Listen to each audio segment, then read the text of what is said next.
The way you spin, the way you get in, the way you spin, the way you get in, the way you spin. The 1, 2, 3, 4, hit it, don't it, and do the boogie thing. On the 1, 2, 3, 4, hit it, don't it, and do the boogie thing. On the 1, 2, 3, 4, hit it, don't it, yeah, and do the boogie thing. Don't stop, yeah. On the 1, 2, 3, 4, hit it, don't it. Hey Hammer Nation, a Diddy update. The prosecution is still going. And they're saying, the prosecution said Diddy can't take no for an answer. He's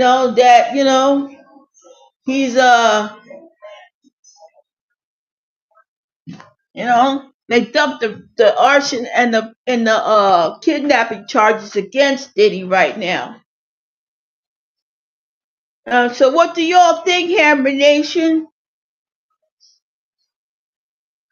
It could go either way for him, It could go either way.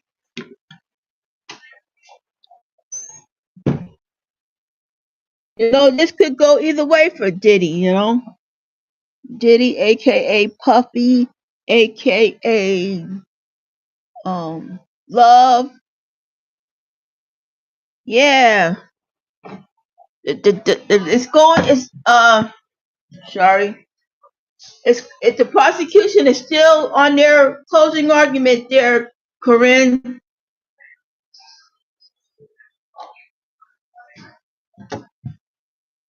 It could go either way, man. I'm telling you what, this will be a ripple effect to everything, from music to fashion and everything. If you're a mogul and you're involved in this kind of stuff, the government will be on your head. The government will be on your head. That's a fact. Oh, hi, Joshua. The government will be on your head, neck, and back.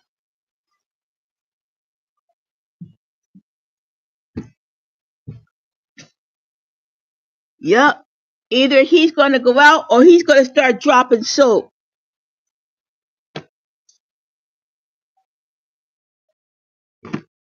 I don't want him to start dropping soap, Joshua. He's got gray hair now. His hair is not black anymore. We shall see, Joshua. We shall see.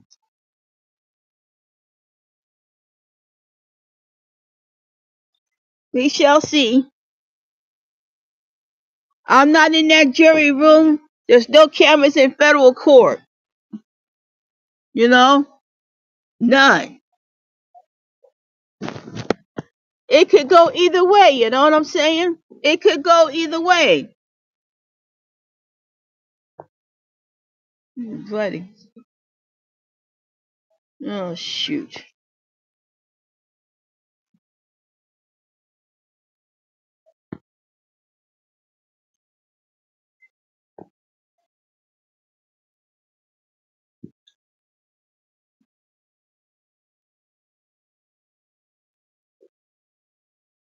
You keep wearing these sweater suits and all that.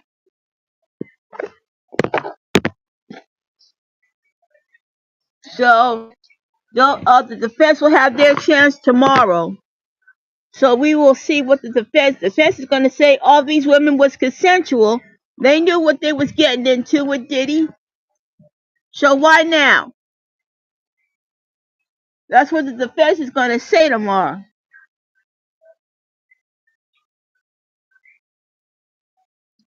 Hey, Corinne, that's what the defense is going to say tomorrow. That these were women with wanted that kind of lifestyle with Diddy, and they would do anything for him. That's what they're going to say tomorrow. That they were willing participants. They knew that what they was getting into and all that.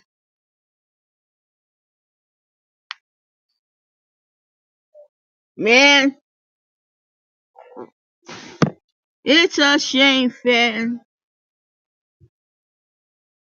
Yeah. If these women knew what they was doing, Korean, that's what the defense is gonna say. Sorry. They're gonna say that they asked for this, that they wanted to please Diddy, and they signed up for this. You have one of them said she still loved Diddy.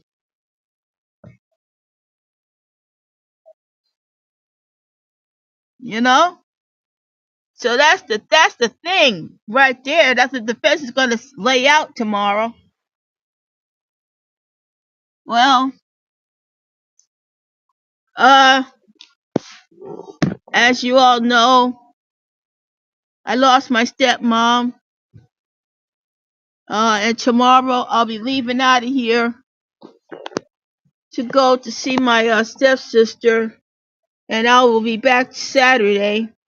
We're having a memorial bus for my stepmom, and we're going to the Wind Creek Casino in Pennsylvania. So I'm getting a small little overnight bag ready, and then I'll be back at 5 or 6 o'clock on Saturday. So you know,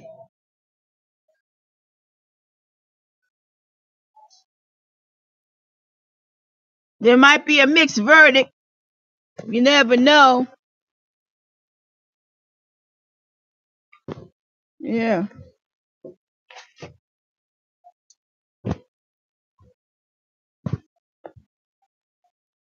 Yep. I got this from the America Dream Mall when I was on a trip. Yeah, I got this from the America Dream Mall. And I'll wear that in the fall.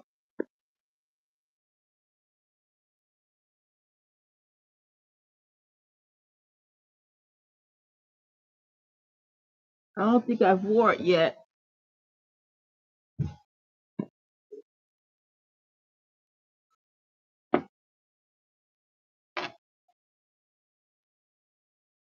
So what do y'all think, Hammer Nation?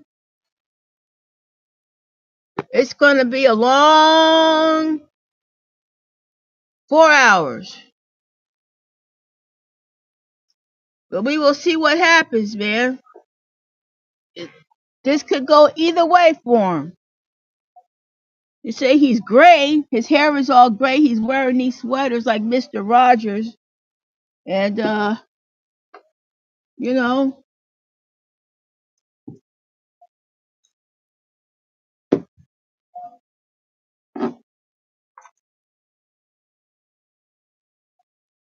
this could go either way, man. And I know that the prosecution is gonna lay out that those videotapes of those freak offs that he did.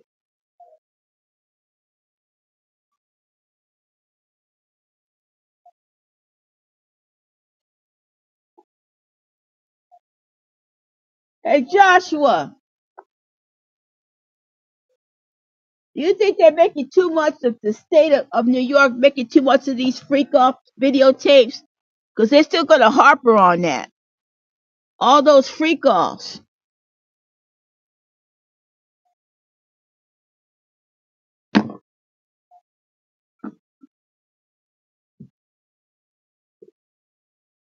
Oh, you think they're making too much of these freak offs? What do you say, Hammer Nation? One for yes, two for no. What you got? Is the government making too much of these freak offs? Put a one for yes, two for no, please. I like your vote.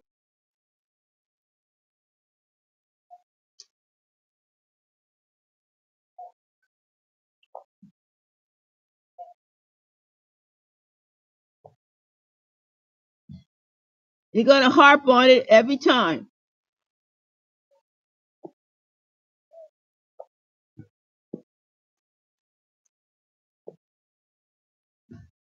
Yep. You're gonna make so much of these freak offs, man.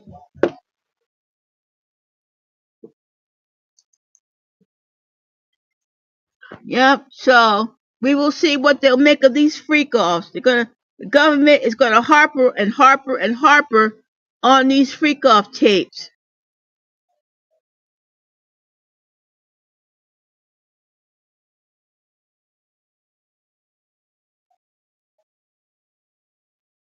Uh-oh. Court TV's having another update, folks.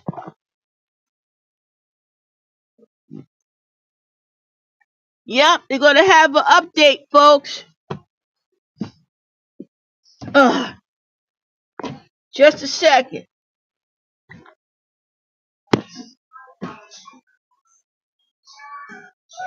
Yeah, they're gonna make some of these freak offs, man. So diverse. And you thought 2024 was busy? Joe St. George, Scripps News, Washington. Let me go live, and I'll be right back. Stream Scripps News. Ion is on with 3 networks to enjoy. That's on. Yes. Showtime.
Scripps News.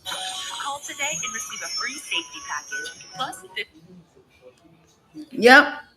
Let me go to Court TV, Hammer Nation.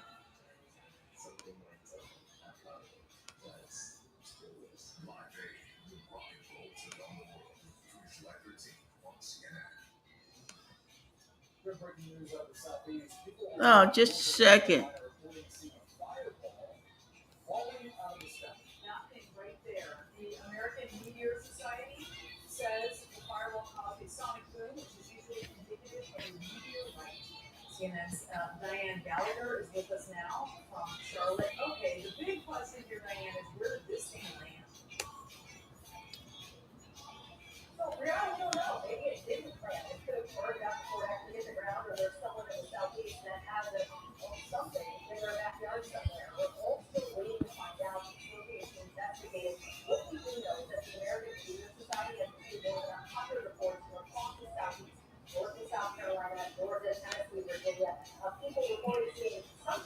Okay, for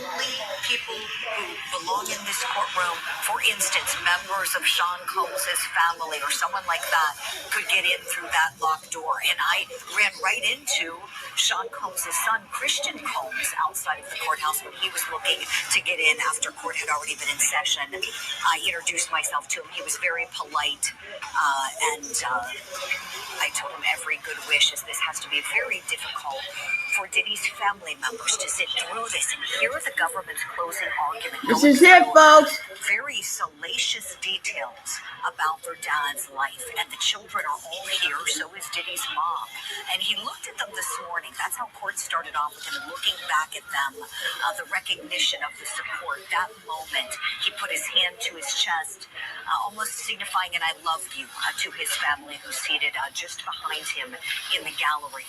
And where things left off before I left the courthouse to do this hit and join you both on your show, the government was talking about the charges that pertain to transportation to commit prostitution. We know there are two of them. Count 3, which pertains to Cassie, and Count 5, which pertains to Jane, who was Diddy's girlfriend up until present day. And Michael and Ashley, I have to tell you, it's like and share this. The government is putting on this close, because they're using a really, really sharp, polished PowerPoint presentation. And so they'll talk about what the charge is, they'll define it, the law, really simplify it for the jury, and then they'll marry it to the evidence. And they'll show the jury, for instance, pictures of Sean Diddy Combs' American Express statement to show where the payments were charged, his own text messages where he had contact with a male escort, and then they're actually pulling trial transcripts. What we've done throughout this case, as you both know, marrying them with the AI voice technology, well, what they do is they pull the transcript and they highlight the verbiage in the transcript that would support whatever element they're trying to convey to the jury has been proven. So it is a very clear and very thorough case presentation so far from the government. Michael and Ashley. Julie, anyone who's watched this case, including yourself, we've all sort of looked at this case and said one of the difficult things for the federal government will be to convince the jury that this was about some sort of criminal enterprise as opposed to just for the enjoyment of one man, right? Again, he used other people, but it was a criminal enterprise. Anything jumping out at you in their closing argument that really is bringing that issue home to this jury? Yes, Michael, I'm glad you asked that question. They showed the jury somewhat of a pyramid of people involved in this. The government prosecutor was very clear explaining to the jury that when you think of racketeering, you may be thinking of a mob case or something like that, or something incredibly complex. And she made it clear, no, it doesn't have to be. These are just people who are in agreement to engage in crime as a group. And the idea is to further the purpose being the leader's interest. Sean Diddy Combs allegedly being the leader of this enterprise to support his power, his influence, protect his reputation. And so they show this pyramid of the people underneath him who would Corinne, you still there? These predicate acts or these crimes at his behest. And so it starts with a woman named KK, who was his assistant, so close with him, she lived in his Miami house.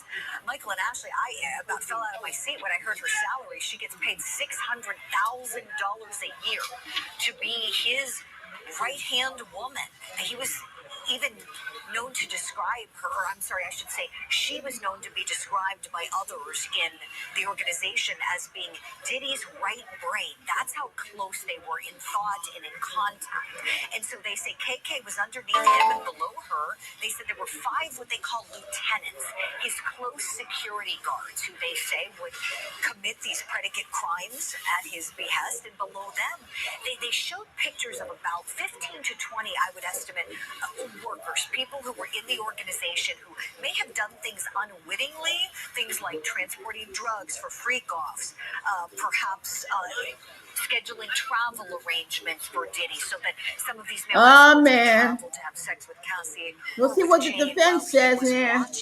That was the whole idea, that these women that he was in a relationship with allegedly were trafficked, in the sense that they were flown on private jets to fancy hotels, and sex workers, all male, were brought in from various places to have sex with him while he watched, and that this was forcibly done and coerced. And so the government very clearly arguing that, standing by all of the evidence they've presented, saying this isn't about a case of consent, that there was no consent here.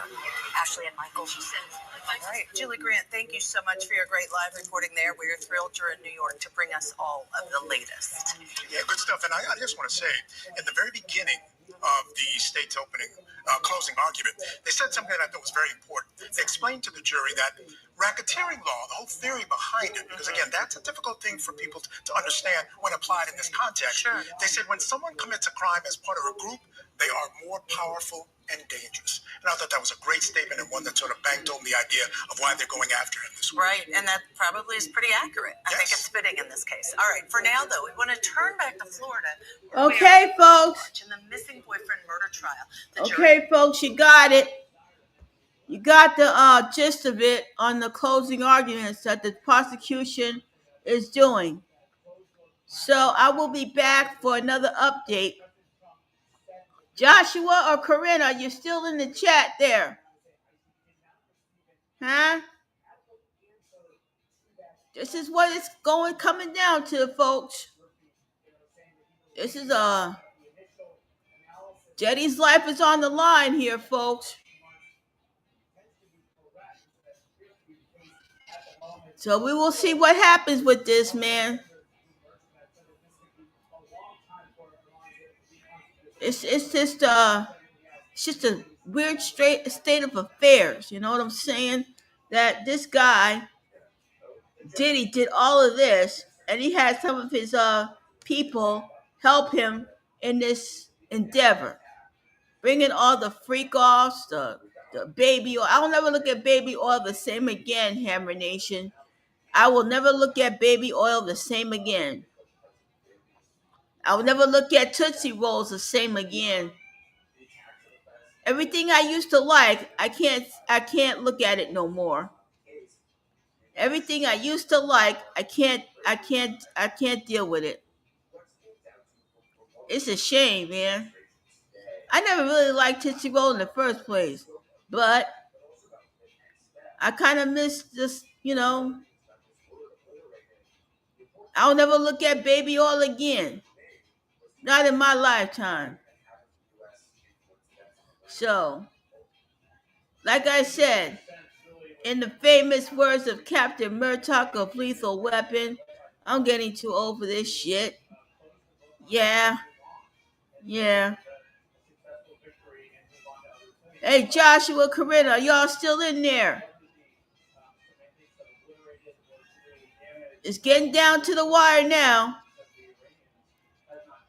I will have another update when Court TV presents it. Okay? So like and share, everybody. This is going to be a complex case, man. Very complex. We don't know what Diddy really does, but from what they're saying, it's not always good. One of them said, we're in Diddy's kingdom and we have to live in it. One of his ex-assistants. Man. Okay. I will see y'all again. for the next Diddy update.